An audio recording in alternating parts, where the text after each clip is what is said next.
We're across from Ullswater and we're walking up towards Aira Waterfall. The National Trust run it, so you can walk up and down here freely, but you've got to pay at the car park as usual. There's several trails to get to this this waterfall, or maybe a series of waterfalls, because I've not been here before. So if you buy one of these for £3, it'll show you, gives you some of the things you can find around this area, and the trails as well if you want to walk them. They're different, they're very different in length and probably ease as well. So some will be all right for people who are fitter, some will be okay if people are not as fit. So we're taking the left-hand side trail to Aira, looks like the closest one. So come along and have a look at Aira itself.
The upper sections of this walk is definitely not pram wheelchair friendly.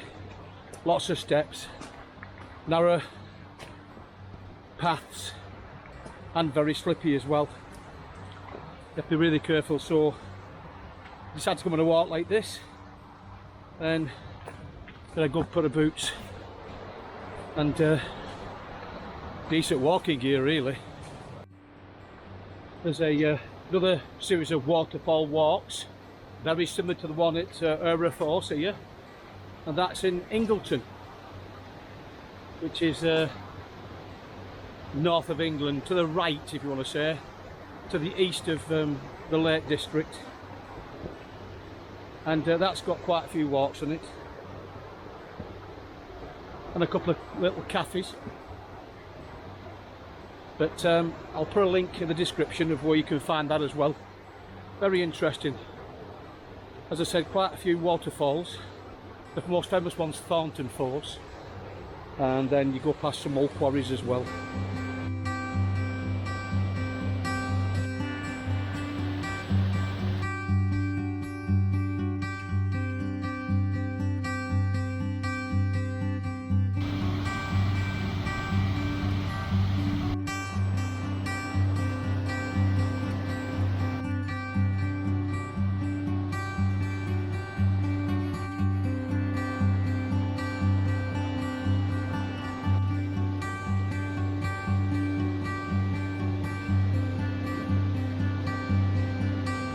I love waterfall walks.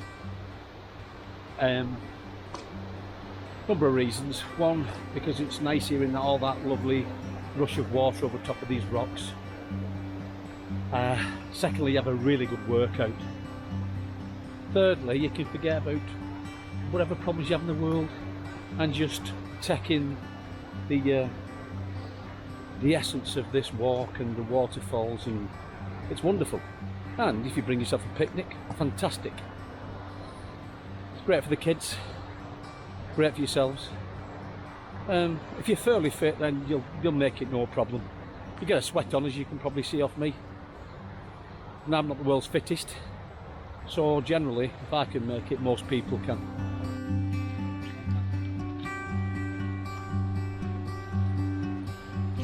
Come to a bit of a dilemma here. That's High Cascades where we just walked from. this one here is quite a steep path going down towards the lower Waterfalls Bridge down there, and I think that's the easier route.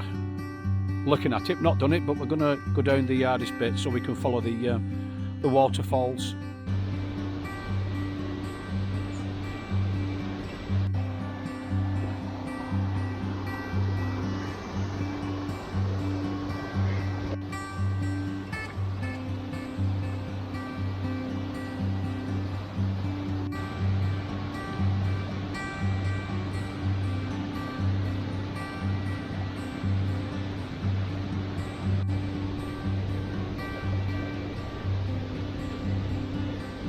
If you're scared of heights, don't watch this section.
Going on this round robin route along these waterfalls, you go to the top as usually, I think it's High Cascades Bridge. That's usually the furthest point, I think.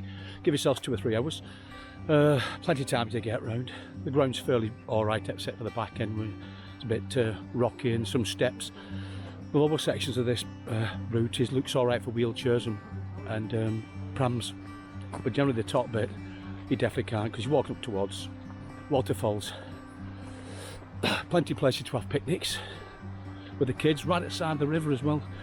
Plenty of flat areas where the rocks are right next to the river, and quite a few shallow parts as well. Obviously you don't get near the edge of the waterfalls itself, but I think you'd have a good time walking around here. It's really, really nice.